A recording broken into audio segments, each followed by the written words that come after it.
spokesman for NDC Greater Accra, Joseph Adekoka, and he's in the studio. There used to be a film in the 80s called The Last Man Standing. How are you, sir? Fine, thank you. All right. So, but there are critical issues that seem to have come up, and not only from the NDC side, but we have important issues in terms of pressure mounting on the president, Akufo-Addo.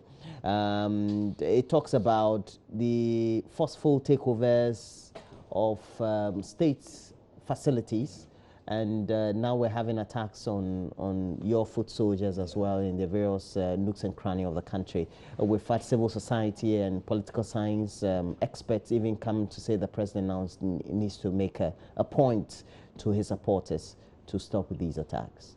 Well, let me say good morning to you and your esteemed viewers and your producers this morning. Well, why have we come to this stage? Because I thought after the elections, the signal that came out from President Mahama was very good. It was a sign of, look, let's continue where I'm living in a situation where all Ghanaians will come together. And I thought late President Atta Mills gave a signal as to how, when we take over government, how we should behave. The sense that when these things were supposed to be taking place during the NDC 209 governance, he quickly made a statement that he's a father for all. I mean, he's the president for the whole of Ghana. And that people should stop. Then these people were then going to take over toilets and those kind of things should stop. And immediately we stopped. You know, some of our supporters were not happy about the pronouncement that Professor Mills made. But we came to live with it. Subsequently, we decided to have a transitional act which will enable how governance takes over when when an election takes place. Unfortunately, we are seeing a situation where yesterday there was a story that a woman had to pour hot soup on somebody. Someone has to lose his tooth because of taking over. People have died, you know, and it all boils down to a statement that I think Samia Oku, the youth organizer then, made a statement that as for them, when they win the election, even with people must take over. And that is that permeated through this government that MP people are behaving as if a coup has taken place, and for that matter, they are doing what they are. And all of us are alarmed. You see, look at Gambia.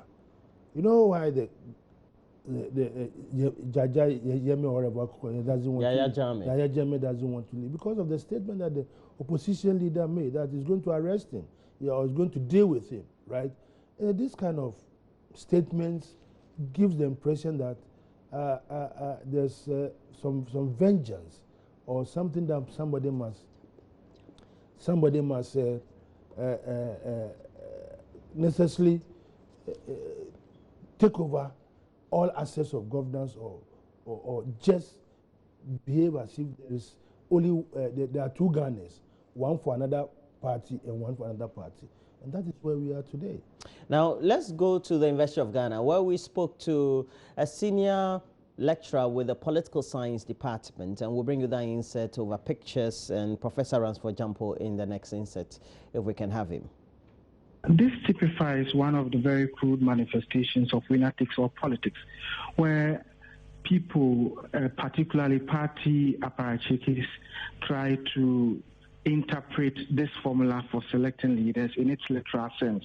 So as in, we won elections, and so we must take everything that goes with power, including the very negative and divisive practices that is going on. Again, those who are very much aware of the rationale, the spirit behind the drafting of the 2012 Presidential Transition Act know that it was because of acts like these that led to the drafting of the act, because prior to the act, people could not distinguish between a change of government and an overthrow of government.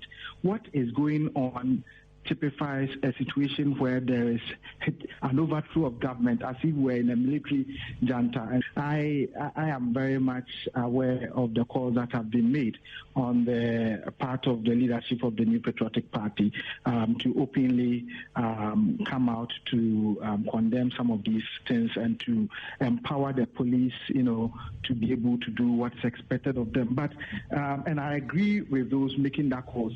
And it is important to note that sometimes political leaders haven't benefited from much goodwill from their own party supporters, find it a bit difficult. I'm expecting President Akufo-Addo to come out openly to condemn, but he must also take note of the fact what sometimes politicians fail to know is that you may have others from the opposing side also cashing in to be doing some of these things just to make the government look unpopular.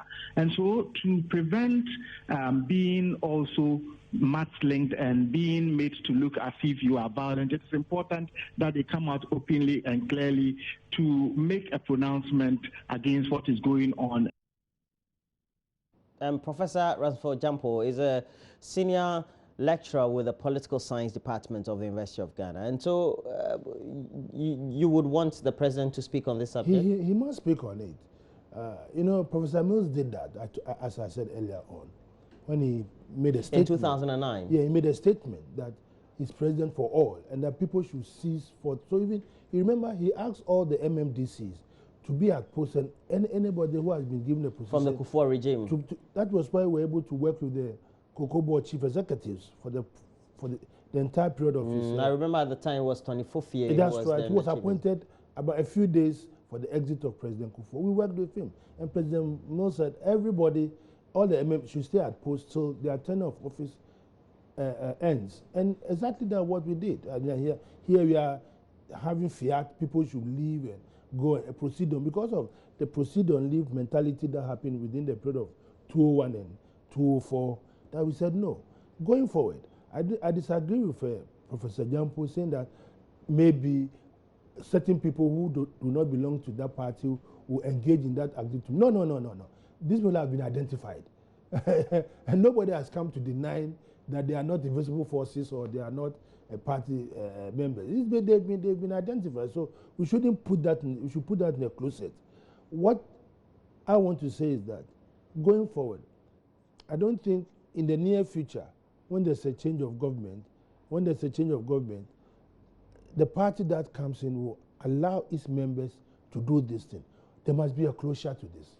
There must be a serious closure to this. Okay, and we'll take you to the central region too, where our reporter Richard Kojo-Nyakon had also reported extensively about a takeover of a toll booth that was just bordering the Asing area and the Ashanti region, and the Asing areas in the central region as well. So we'll look at that story, and then we'll come and talk about the Transition Act. What really was the intent? Was it supposed to perhaps curtail or quell some of these incidents?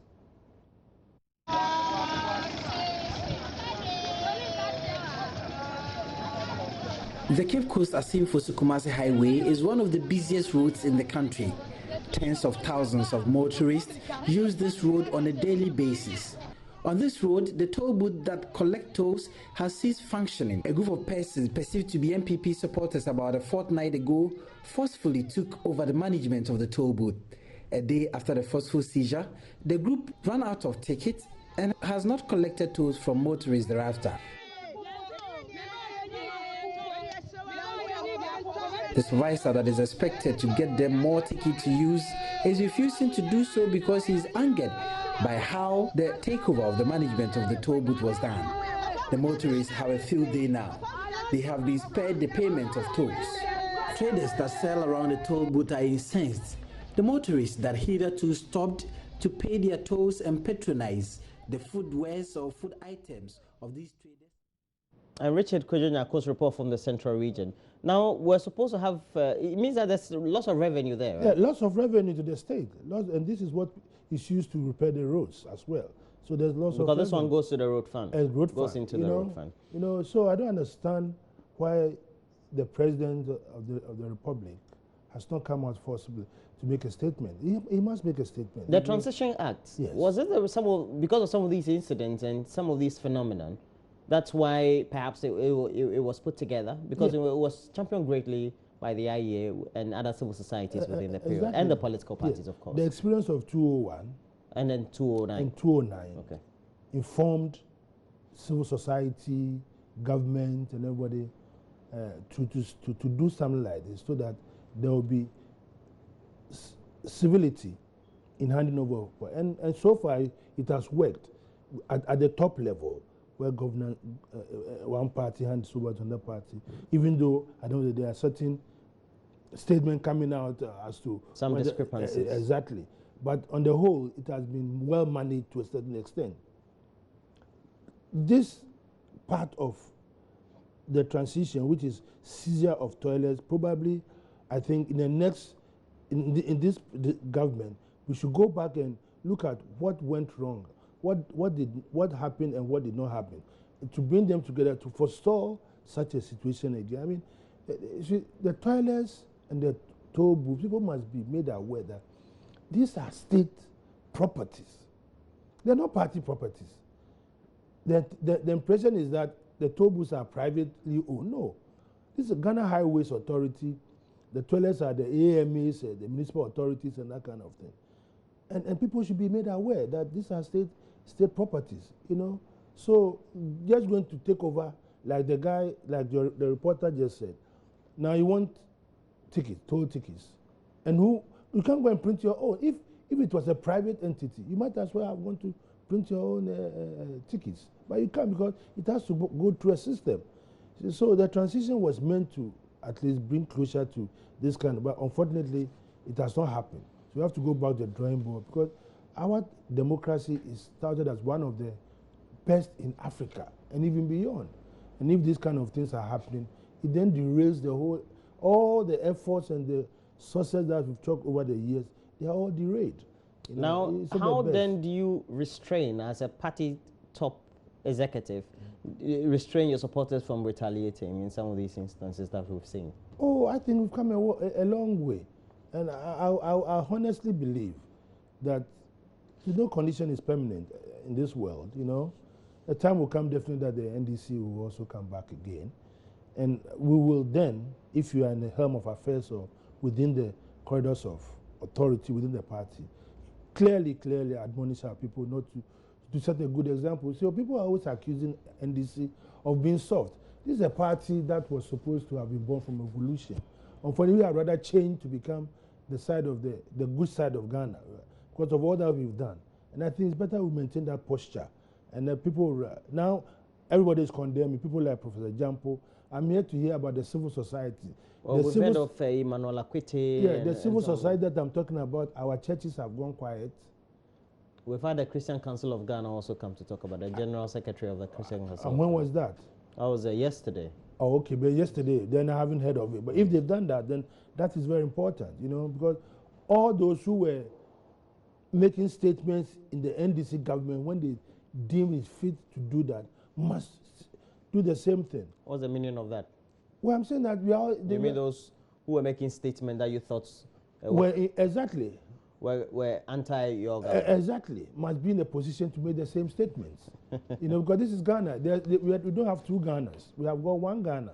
And that's the problem. If we fail to do that, then we empower these people to say, look, I can do whatever I want to do and I can get away with it. So everybody, the Otabills, the Frimpong Mansus, the Opuni, all of them, they should come on board and make a statement regarding what is going on.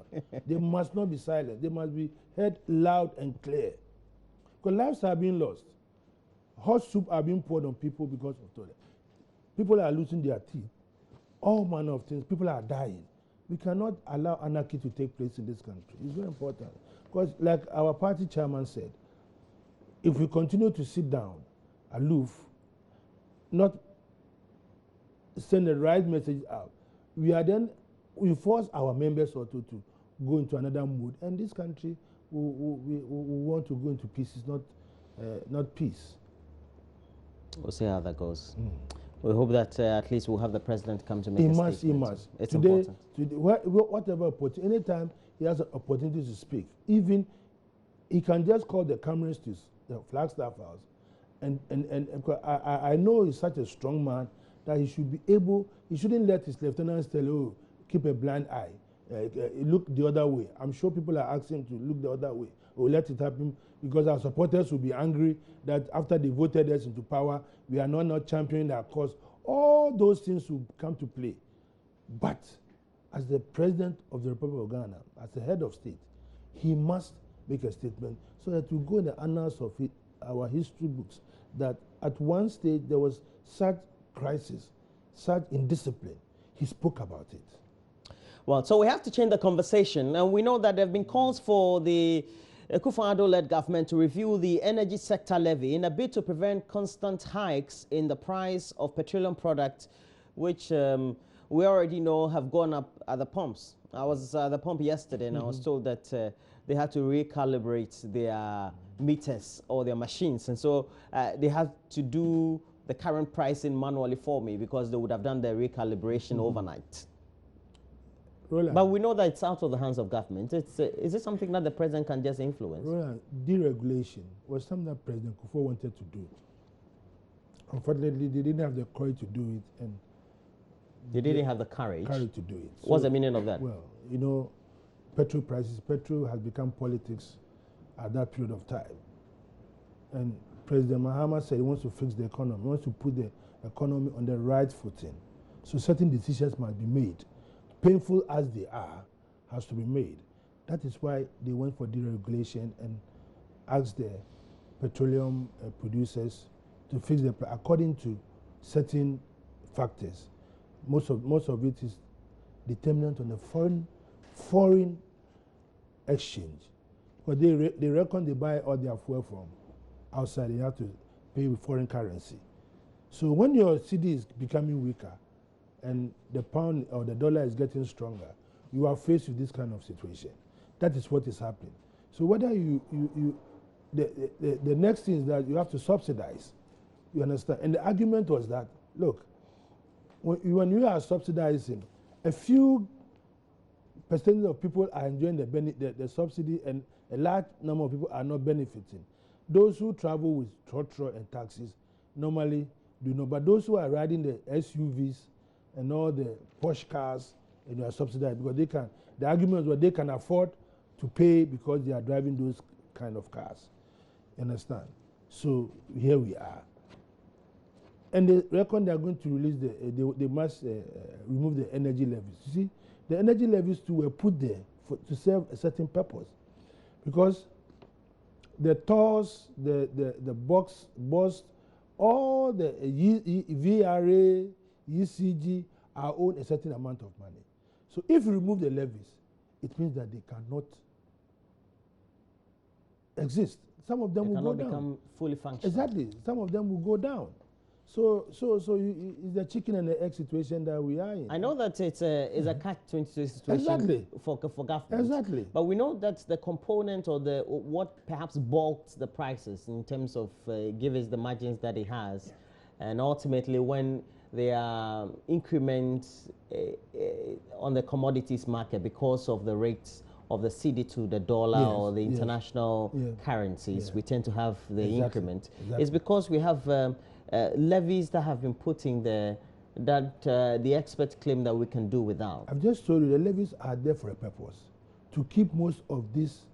There's a legacy debt that has to be paid. This has compared over the year because of the subsidy. You see, government cannot maintain the reason why they removed was that they cannot maintain the subsidy, and these BDs are always owned. And then they come on you and say, like, if you don't pay us, we are going to have queues. So let's see how it plays out. Either we have queues or we don't have queues. Either the VRA is sustainable, or ECG, or all the who are owned, right? The banks who have supported these companies for a very long time to own a certain amount of money. So it's not for anything that those levies are put there. It's for a reason. So if you are able to take the levies out and you are able to make sure that you sustain those companies. Now, I am hearing that Ghana Gas is owned so much that they can, the 1 billion loan that they contracted from the Chinese, they are not in a position to pay. Because what? Because when they send the gas to VRE to power the power plants, VRE is not able to pay. So here again, if you are not careful, Ghana Gas are going to be shut down. Because if they are not paying the Chinese or whatever, they have a problem. Look, we are saying that we are a growing economy, and we need to put structures in place that will inure to the benefit of all of us. Unfortunately, Ghanaians have bought into what our brothers are saying. So I'll be happy if they remove the energy level, because now, as I go to the pump and as you go to the pump, if we're spending 300 Ghana cedis, now it's about 600 for the same amount of fuel that you used to put in your car. It's hurting all of us, right? So we live to see. They said they are going to fix the economy. They know everything that they have to do to fix the economy. Let's wait and see. So we are waiting for them to move. But we know the pressure is being put on government because they said the Akufo-Addo led government when they were campaigning. Yes. That they were going to scrap them. Exactly. And so we have the General Secretary of the Chamber of Petrol Consumers, Duncan Amwa, saying that the government must remove or reduce a special petroleum tax and other components of the energy sector levy. Yeah. And I've said that if they remove it, those things were there to serve a purpose. So you are going to create a black hole. Somebody must fill it. So when they do that, I hope they will have something to compensate the other. Because then, if they remove them, they become subsidies. Exactly. You have to subsidize it. Already we are doing some level of subsidy. Only not to the tune. No, I don't think so. We removed the deregulation meant that no subsidies. So the government can free itself with funds to be able to do other things. But the subsidy, that is why Power 2 has gone up. So Power 2, if they need, they have to come and subsidize it. So because now we're using a lot more thermal. Exactly. You know, things have become a lot more expensive. Yeah. You know, and we should, rather than telling our people that this is where we are and this is what we should do to get out of the hole, we come and we promise them nice goodies. So they are waiting for it. Everybody is waiting for it. By March, they've started already promising, giving the nurses and teachers their allowances. You must find money somewhere to pay this. So if you are removing the levies, even during the campaign, exactly. The former president also said they would have installed.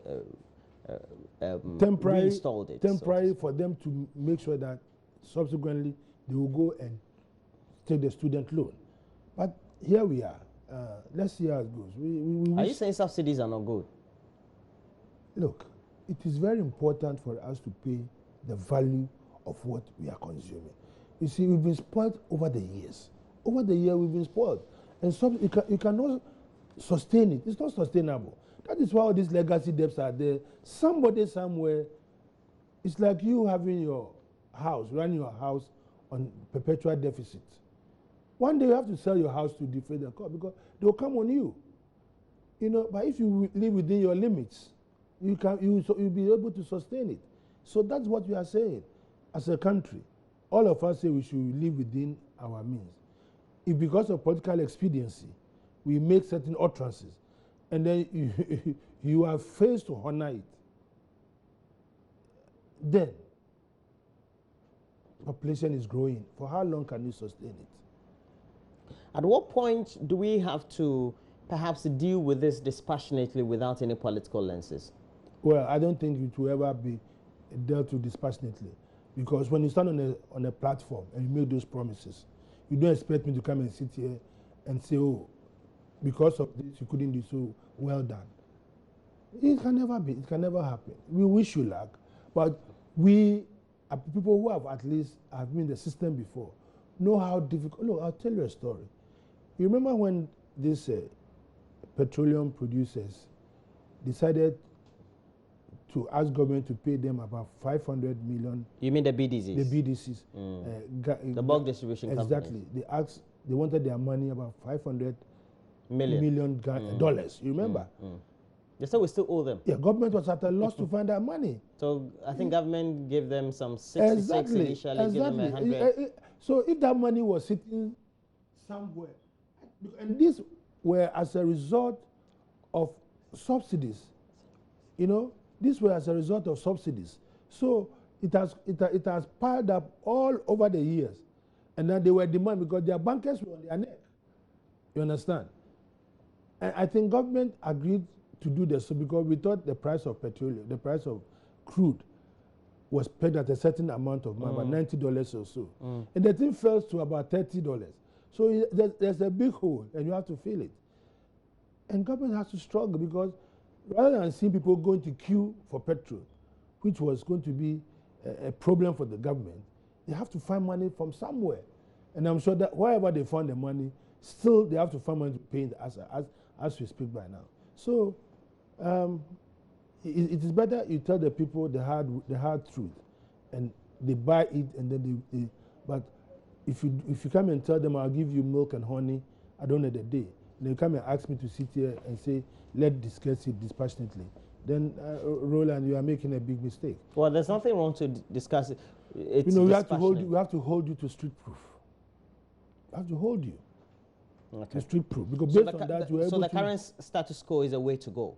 So if removing the subsidy means that there's a lot more burden on the taxpayer.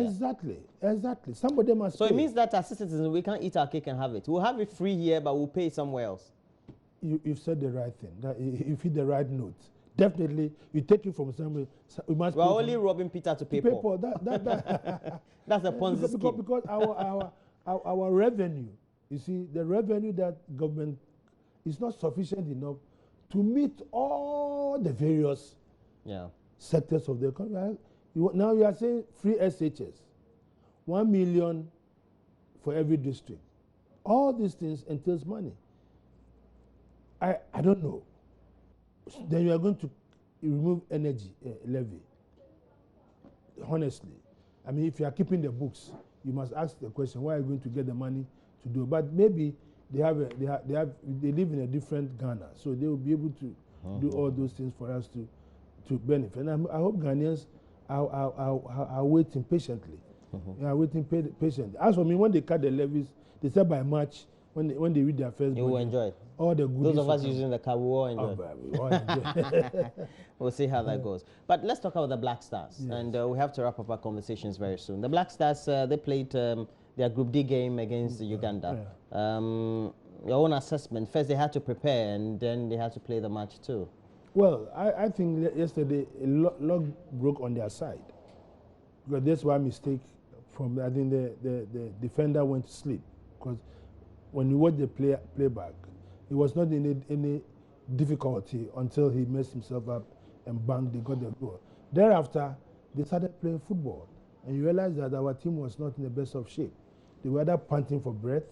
You know, at a certain stage, I saw a Samoan holding his hip.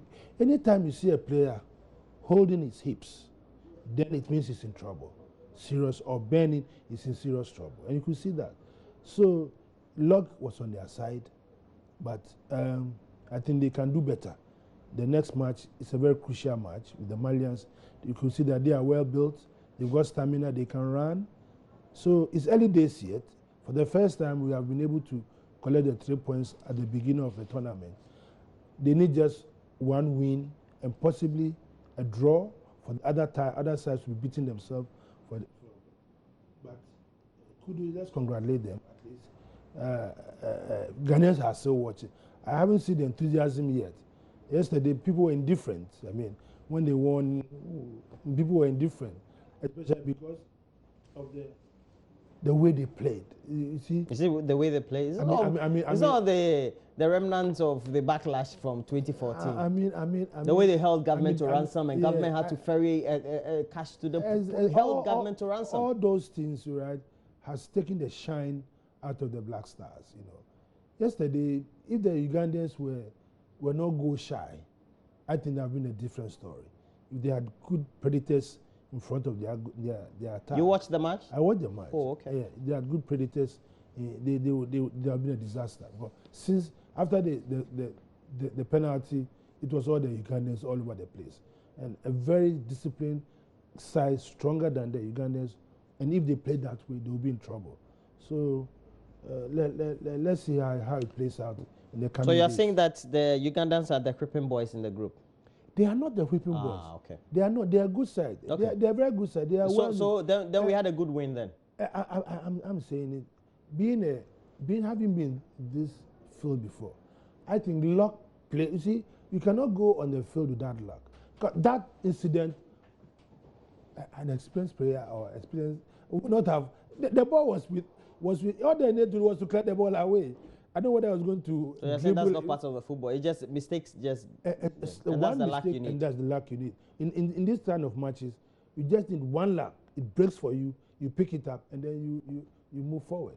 And that is what. Have you been impressed with the way the Egyptians played our other group opponents, the Malians? The Malians are a very good side, and they respect themselves. The Egyptians too are very. So these are players playing at the top level in Europe. Almost all the players on that field, except one or two of the Egyptians who played El Ali.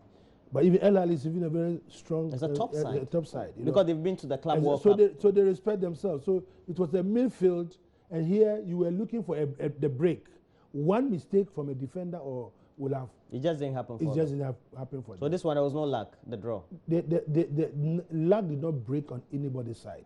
Right. But they are good side. That's what I'm saying. Going forward. But if you look at the Malians and Egyptians, they seem to be stringing their passes very well. They seem to be a lot more composed. That's what I'm saying. That's why I'm saying that. Then you have something called a luck factor. In Ghana, in the Ghana match, look, how many goals, goal-bound shots did we take? Okay. Zilch.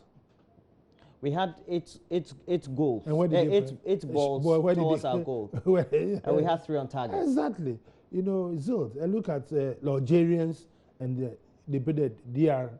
You saw the number of attacks that they made. So, insistent attacks like that, if you are not well composed, if you don't have the strength, you break down. Is it not true that for Ghana, we tend to start tournaments like this? I don't believe so. When you're a good side, you're a good side. They've played, they've won, but there's more to be done. Should we be worried about our team, knowing that now we don't have our players playing at the top level? If you listen to the coach after the match press conference, he said that most of his players are not in good shape because they've not been playing all over there. And this is a 3-week tournament. If you are not in good shape, by the time you get the tougher stages, where is the knockout stages, so that one you have to give all and all. You find yourself wanting. And he said it. So ideally, how should our players be playing, like the Ivorians and regularly, right? Yeah, most of the either you see you don't have to just go and warm the benches of European teams. When it comes to tournaments like this, you observe that your players were fighting for bread. Most of them, about 80% of the players on the pitch were really fatigued, and the humidity there too is very high, Gabon, you know, and so you must have preparations must have been in such a way that these boys are so. Rather than when they go to train, you see now you're in the tournament, it's very difficult for you to go and say you are going to train to get your stamina back. By the time you go in the park, you are worn out because here you are going to run for 90 minutes, you know. So I'm saying that what I saw yesterday, and I still insist, luck was on their side because that incident. Then we need luck throughout the rest of the tournament. Because when you are facing the big yesterday, even the Gambians, our wingers couldn't run alongside the Gambians. You know, it was serious. It was serious. The Ugandans were running ahead. Their wingers were running ahead. And when they take the ball, you know, it's only that I think we're a lot more skillful. Exactly. And I believe that, like I said, they were maybe when you are playing Ghana, there's some fear factor. Yeah. That also, but when you overcome that fear factor, you say we are all going out to play. It's a tough match. I'm not sure the Ugandans have any fear because they've played us severally over the last year or so. Yeah. All right, Joseph Niadekoka, Chairman NDC Greater Accra. Thanks for joining us, and we hope that you are trying to soothe your wounds very well with your supporters downstream. And we have already done that. Okay. All right. He's my guest this morning on AM Talk, and we have to take a break. When we come back, we'll wrap up the show with entertainment, and Becky is available.